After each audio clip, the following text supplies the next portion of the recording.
अंजनगाव खेलोबा तालुका माढा येथे वीज पडून बाळासाहेब माणिक पाटील वय 54 या शेतकऱ्याचा मृत्यू झाला असून 2 महिला जखमी झाल्या आहेत. अंजनगाव खेलोबा येथील बाळासाहेब पाटील हे वस्तीवर शेतामध्ये काम करत असताना सोमवारी तारीख 19 दुपारी 5च्या सुमारास अचानक वीज कोसळली.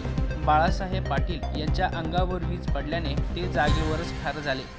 यावेळी त्यांच्यासोबत काम करत असणारी त्यांची पत्नी उषा तसेच शेतात काम करणारी महिला सविता दशरथ पाटेकर या दोघी जखमी झाल्या आहेत.